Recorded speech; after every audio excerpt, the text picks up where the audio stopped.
Erica, thank you. Joining us now, Maryland Governor Larry Hogan. Governor, thank you so much for joining us. I know you're incredibly busy as well. Sure. Earlier today, you pushed the Trump administration for more clarity on federal guidelines. Are these new recommendations announced earlier today clear enough?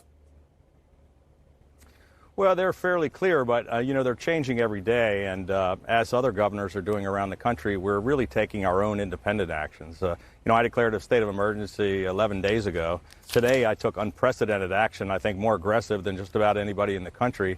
We shut down all bars and restaurants and movie theaters and just about any other kind of anything that wasn't an essential business like grocery stores and pharmacies and gas stations and banks and things that people absolutely needed. We're allowing for carry out and delivery of food, but we called up 2,200 members of the National Guard. I was one of the first, I think the first governor in the country to close the schools. Now most people are following.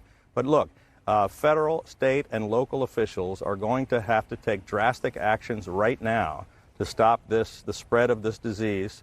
And we really can't wait for decisions at the federal level. We can't wait for the guidelines to change tomorrow. So we're just taking the actions that we believe are absolutely necessary. And while they may seem extreme to some people who aren't completely up to speed with exactly what's going on here, and they may be scary, they are absolutely necessary to save the lives of hundreds of thousands of people in America.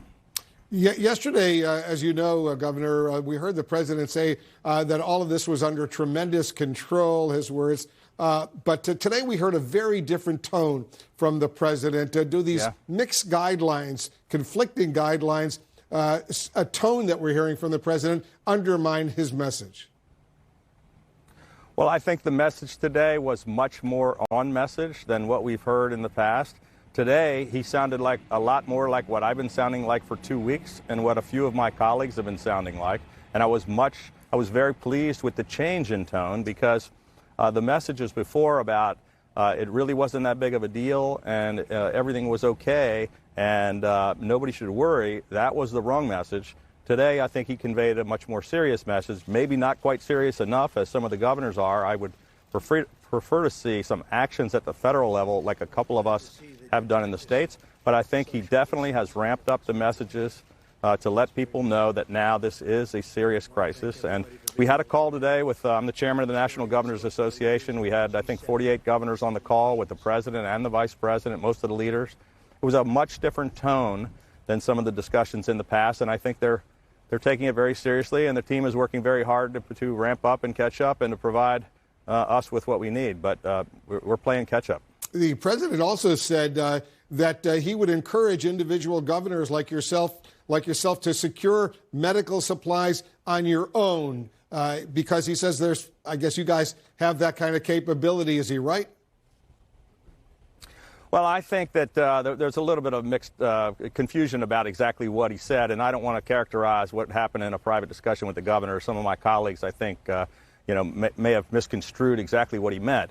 Look, how did you understand what he meant when he was talking about ventilators, for example? He said maybe you should try to get your own ventilators. Well, so we are working to get them on our own, and we're also pushing the federal government to get us more of them. So we have to do both. We can't wait, but we did get a supply of some things in from the federal stockpile last night here in our state. They're trying to get them out, but it's not enough.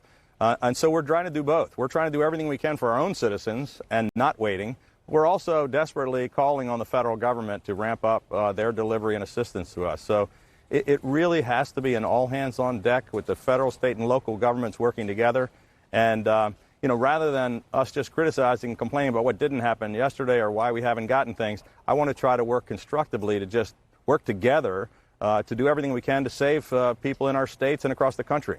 You have some truly world-class hospitals in the state of Maryland, including the Johns Hopkins University Medical Center, my alma mater, Johns Hopkins, by the way. How soon, and I hope it never happens, could these hospitals be overwhelmed by the number of cases?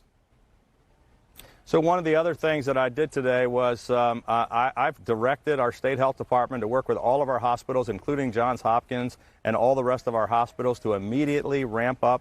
We have 8,000 hospital beds in the state. We're trying to add another 6,000 hospital beds capacity as quickly as possible.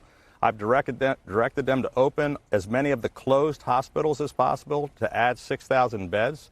We've waived licensing requirements to allow for doctors and nurses from other states to be able to immediately practice here, to allow people with expired licenses here to be able to activate. We're going to have a huge shortage, and part of this has to do with how quickly we can bend the curve with the social distancing so that we don't overwhelm the system. But that's a massive problem that everybody's talking about. That's the next wave you'll be talking about tomorrow and the next day on CNN, is this surge in the overwhelming of our healthcare system. So that's why we called up the National Guard. We've activated 5,000 volunteers who have certain licenses, 700 of which are already active. We called up 3 units of our National Guard who have healthcare capabilities. And we're trying to open up 6,000 new hospital beds. Well, you're doing a lot, and we're grateful to you, Governor, because in the process you'll be saving lots of lives. We appreciate what you're doing. Thanks so much for joining us.